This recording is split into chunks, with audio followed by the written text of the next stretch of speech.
আসসালামু আলাইকুম রহমতুল্লাহি ওবরকাতুহ। সম্মানিত দর্শক, বর্তমান সরকারের ভবিষ্যৎ কি, গন্তব্য কি, তারা কি করতে চান?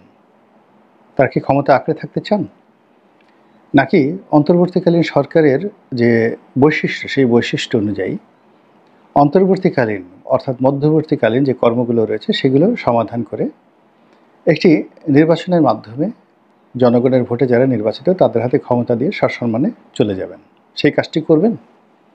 নাকি পেঁচাতে থাকবেন, গিট্টু লাগাতে থাকবেন একটির সঙ্গে অন্যটি? এগুলো নিয়ে ক্রমশ দেশের রাজনৈতিক অঙ্গন জটিল থেকে জটিলতর হচ্ছে।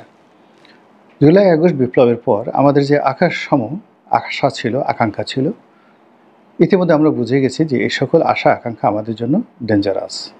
অর্থাৎ আমরা যত এই সরকারের কাছে আশা করব, ততই আহত হব এবং ততই বেদনা হত হব। দ্বিতীয়ত হলো যে এই সরকারকে বিশ্বাস করা, এই সরকারের প্রতি নির্ভর করা, এটি এক ধরনের নির্বুদ্ধিতা। এখানে যে যে যেখানে আছেন, যার যে অবস্থান আছেন, আয় বুঝে ব্যয় করতে হবে, পরিবেশ পরিস্থিতি অনুযায়ী চলতে হবে, কারোর সাথে দ্বন্দ্ব সংঘাত লাগানো যাবে না এবং নিজের নিরাপত্তা বিধান করতে হবে এবং কোনো অবস্থাতেই মবের মধ্যে পড়া যাবে না। কারণ হলো যে এখানে যদি কোনো কারণে আপনি বিপদ এবং বিপত্তিতে পড়ে যান, আপনাকে উদ্ধার করার মতো এই অবস্থাতে রাষ্ট্র বা সমাজে কেউ নেই। There is nobody. এখানে একেবারে আসিয়া নামক যে মেয়েটি ধর্ষিত হয়েছেন, তিনি যেভাবে অনিরাপদ, আসিয়ার বাবা অনিরাপদ, আর সমাজের একেবারে ঊর্ধ্ব স্তরের সবচেয়ে বড় যে কর্তাগুলো রয়েছেন, সামরিক বেসামরিক, তারা যে নিরাপদ সে কথা তারাও বলতে পারছেন না।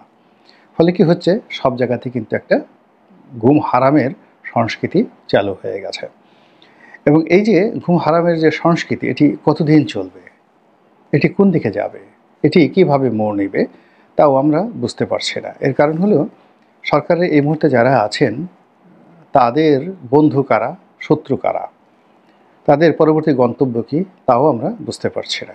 যদি অঙ্কের স্বাভাবিক জটিলতা না থাকতো, কিংবা একটা যদি একেবারে 2+2=4 এরকম একটা সহজ সরল অঙ্ক হতো, তাহলে আমরা দেখতে পেতাম যে এই সরকারের সঙ্গে তারেক রহমান সাহেবের ঘনিষ্ঠ বন্ধুত্ব থাকতো, বেগম জিয়ার সঙ্গে ডক্টর মোহাম্মদ ইউনূসের ব্যক্তিগত সম্পর্ক থাকতো, বিএনপি থাকতো এই মুহূর্তে সরকারের একেবারে রাইট হ্যান্ড।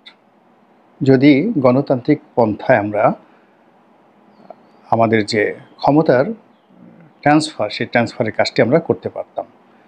কিন্তু বাস্তবে আমরা যেটা দেখছি যে তারেক রহমান সাহেবের নাম শুনলে সরকারের কর্তা ব্যক্তিদের মুখের যে মানচিত্র, এই মানচিত্র পরিবর্তন হয়ে যায়, তাদের চোয়াল শক্ত হয়ে যায়, তারা হাসতে পারেন না। এমনকি যদি সরকারের বড় বড় যারা কর্তা ব্যক্তি আছেন তাদের সামনে যদি তারেক রহমান তারেক রহমান তারেক রহমান এরকম শব্দ বারবার উচ্চারণ করেন, আর পেছন থেকে যদি তাদেরকে গুদগুদি দেন, মানে আচ্ছা মতো তাদেরকে সুরসুরি দেন বিভিন্ন জায়গাতে, সেই লোকগুলো হাসতে পারবে না। তারেক রহমানের নাম শোনার সঙ্গে সঙ্গে তাদের শরীরের যত গুদগুদি আছে সব গুদগুদি চলে যাবে। এবং বিএনপির নাম শুনলে অনেকের এত বেশি অ্যালার্জি এবং চুলকানি শুরু হয়ে যায়, যদি ধরেন বিএনপি লিখে তাদের পিঠের উপরে সেটা লাগিয়ে দেন, আর তাদের অন্য অন্য অঙ্গে যদি আপনি সুসরার পাতা আছে না, যেগুলোতে শরীরে ঘষে দিলে খুব চুলকানি হয়, তো শরীরের অন্য অন্য অঙ্গ প্রত্যঙ্গে আপনার স্বাধীনতা রইল, আমি বললাম না কোথায় আপনি সুসরার পাতা লাগাবেন, তো সেই জায়গাতে যদি আপনি সুসরার পাতা সেখানে আচ্ছা মতো ঘষে দেন, আর শরীরের পিঠে একটি অংশে শুধু বিএনপির নামটা লিখে দেন, দেখবেন যে ওই এলাকার অর্থাৎ যেখানে সুসরার পাতা ঘষে দিয়েছেন সেখানে তাদের চুলকানি হচ্ছে না। তাদের ওই পিঠে যেখানে বিএনপির নাম আপনি লিখে দিয়েছেন ওই জায়গাতে তারা শুধু বারবার চুলকাচ্ছে। তো এই যে বিএনপির সাথে দল হিসেবে অনেকের দূরত্ব এবং ব্যক্তি হিসেবে তারেক রহমানের সঙ্গে অনেকের শত্রুতা। একজন লোক বলছিলেন, মানে দুর্ভাগ্যজনক হলেও সত্যি, একজন লোক বলছিলেন যে তাকে দেখতে ইচ্ছা করে না, দেখলে আমার মন খারাপ হয়ে যায়, মেজাজ গরম হয়ে যায়। দেখলে আমি ব্লুমবার্গের যে তার খুব প্রিয়, মানে ব্লুমবার্গের যে নিউজ পড়াটা, খবর পড়াটা তার খুব প্রিয়। তো তিনি বলছিলেন যে তার যদি কোনো কথা শুনি বা তার চেহারা যদি দেখি, আমাকে 1 ঘন্টা ব্লুমবার্গের যে নিউজ এটা পড়তে হয়। তা আপনি বুঝেন যে অ্যালার্জিটা কোন পর্যায়ে চলে গেছে। এখন এটা কাউকে বড় করার জন্য নয়, ছোট করার জন্য নয়। এখন আল্টিমেটলি যার সঙ্গে আমার আ সম্পর্ক হবে, যার হাতে আমি আমার চাবি দেব, আমার ভান্ডারের আ যাকে বলা হয় চাবির গোছা আমি যার হাতে হস্তান্তর করব, তার সঙ্গে আমার এরকম সম্পর্ক থাকবে কেন? এই গেল একটা ঘটনা। দ্বিতীয় যে জিনিসটি হচ্ছে সেটি হলো যে অন্যান্য রাজনৈতিক দল আওয়ামী লীগ তো এখানে অ্যাবান্ডেন্ট, একেবারে অ্যাবান্ডেন্ট। কিন্তু আওয়ামী লীগ থেকে আওয়ামী লীগের সাথে সম্পর্ক ছিল, কিন্তু দেশের রাজনৈতিক ব্যক্তিত্ব এরকম কোনো দল বা ব্যক্তিকেও কিন্তু সরকার কাছে টানতে পারছে না। সেটা জাসদ রব বলেন, জাসদ ইনু বলেন, কিংবা বাসদ বলেন, অথবা কমিউনিস্ট পার্টি বলেন, মূলধারার যে ঐতিহ্যবাহী যে রাজনৈতিক দলগুলো, তাদের সাথেও সরকারের যে সম্পর্ক, সেই সম্পর্কের মধ্যে কোনো ইতিবাচক কোনো কিছু দেখা যাচ্ছে না। তৃতীয়ত, তাদের বন্ধু হিসেবে জামায়াতে ইসলামী বাংলাদেশের যে রমরমা একটা ভাব ছিল, হাল আমলে এসে এটিতেও বেশ ভাটির টান লেগেছে। জামাত সম্পর্কে এখন সরকারের অনেক কর্তা ব্যক্তি বিরূপ মন্তব্য করছেন। জামাত যেভাবে খুব বুক ফুলিয়ে ডক্টর মোহাম্মদ ইউনূসের সঙ্গে দেখা করতে যেতেন, সরকারি দপ্তরগুলোতে যেতেন এবং সাধারণ মানুষ জামাত সম্পর্কে যে ধরনের কথাবার্তা বলতেন, ঠিক জামাত সম্পর্কে ওই যে একটা উচ্চ মার্গের যে ধারণা, ওটা এখন ক্রমশ ভাটির দিকে। এখন উল্টো জামাতের যারা নেতৃবৃন্দ রয়েছেন তাদেরকে নিয়ে খুব গালাগালাল হচ্ছে, তাদেরকে নানা রকম ফেতনা সৃষ্টিকারী ট্যাগ দেওয়া হচ্ছে, তাদেরকে সেই ৭১-এর কর্মকে আবার সামনে নিয়ে আনা হচ্ছে, তাদের সন্ত্রাস, তাদের চাঁদাবাজি, তাদের ব্যক্তিগত জীবন, তাদের নীতি নৈতিকতা, এমনকি তাদের অভ্যাস এবং চরিত্র নিয়ে নানা রকম কটাক্ষ তৈরি করে তাদেরকে সামাজিকভাবে হেয় করার জন্য সর্বোচ্চ চেষ্টা করা হচ্ছে। এটা সরকার করছে না, কিন্তু যারা করছে তাদের সঙ্গে যে সরকারের সম্পর্ক নেই সে কথা কিন্তু বলা যাচ্ছে না। এই গেল জামাতের। এবং সবচেয়ে বড় বিপজ্জনক অবস্থা হলো যে এই মুহূর্তে বাংলাদেশের ক্ষমতার যে কে ফ্যাক্টর, সেটা হলো জনাব ওয়াকরুজ্জামান। জনাব ওয়াকরুজ্জামান সেনাবাহিনীর প্রধান, তার সঙ্গে ডক্টর মোহাম্মদ ইউনূসের সম্পর্ক থাকবে অনেকটা হরিহরাত্মার মতো সম্পর্ক থাকবে। এর কারণ হলো এই মুহূর্তে মিলিটারির শাসন নেই, তবে মিলিটারি সমর্থন ছাড়া সরকার 1 ঘন্টাও নিরাপদ নয়।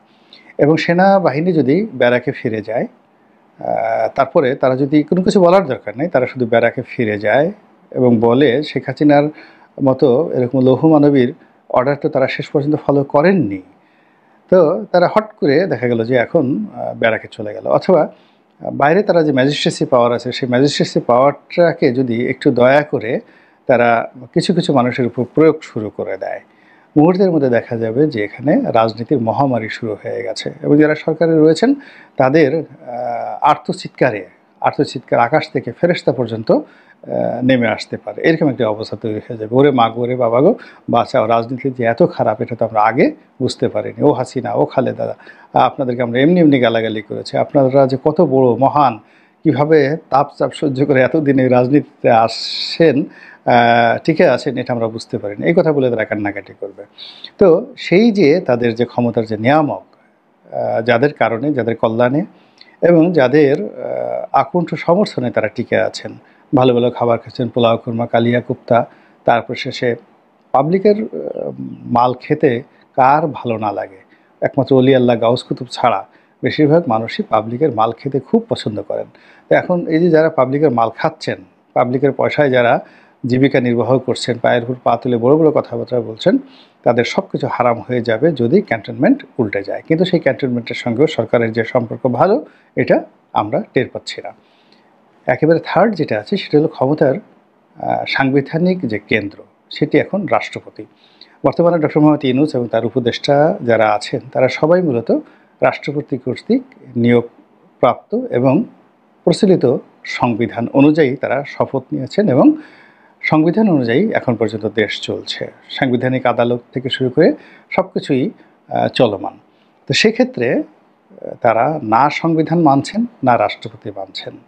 সংবিধানের সঙ্গে তারা মুহূর্তের মধ্যে সম্পর্ক ছিন্ন করতে চাচ্ছেন, সংবিধান ছুঁড়ে ফেলতে চাচ্ছেন, সংবিধানকে ছিন্ন বিচ্ছিন্ন করে নতুন করে আবার পুনর্লেখন করতে চাচ্ছেন, অধ্যাদেশ দিয়ে সংবিধান পাল্টাতে চাচ্ছেন। মানে সংবিধানের যে সংবিধানের অধীনে তারা বা শপথ নিয়েছেন বা যে সংবিধানের বলে তারা বলীয়ান, শক্তিমান, সেই সংবিধান থেকে তারা বিচ্যুত।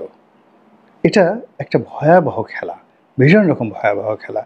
দ্বিতীয়ত হলো যে এই সংবিধানের আলোকে যে ব্যক্তি তিনি যতই নিন্দনীয় হন, বলতে গেলে তার মর্যাদা অনেকটা পিতার মতো।